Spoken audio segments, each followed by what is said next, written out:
Government stimulus sounds great in theory, but could it be sabotaging the economy? Discover the shocking truth about how well-intentioned fiscal policies can actually stifle growth by crowding out private investment and distorting market signals.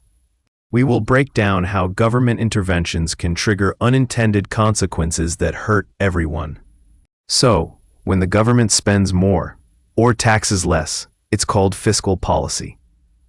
This can be used to try and boost the economy. For example, during a recession, the government might cut taxes to give people more money to spend, or invest in infrastructure projects like building roads and bridges.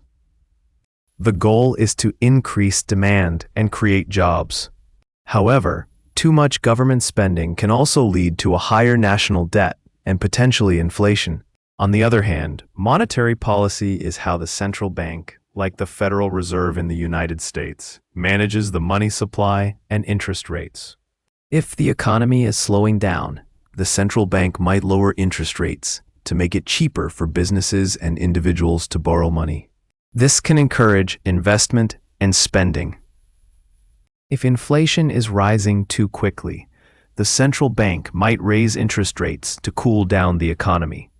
One tool they use is adjusting the federal funds rate, which influences other interest rates throughout the economy.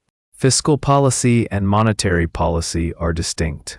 Fiscal policy directly impacts government spending and taxation, influencing aggregate demand.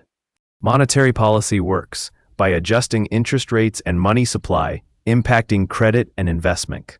Fiscal policy can be slower to implement due to political processes, while monetary policy can be adjusted more quickly by the central bank. However, the effects of monetary policy can sometimes be less direct and take longer to materialize. Think about the Great Recession. Governments worldwide used fiscal stimulus packages to try to boost their economies, while central banks lowered interest rates to near zero and even implemented quantitative easing. During the COVID-19 pandemic, we saw both fiscal and monetary policies being used extensively, with governments providing stimulus checks and unemployment benefits, and central banks buying assets to keep financial markets functioning. However, it's not always clear which policy is more effective or how they should be coordinated. While this video explains the basic framework of fiscal and monetary policy, it leaves some important questions unanswered.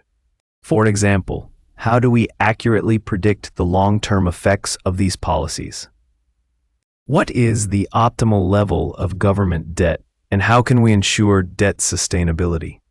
These are complex issues that economists continue to debate. If you found this video helpful, please like, share, and subscribe to keep watching such amazing videos.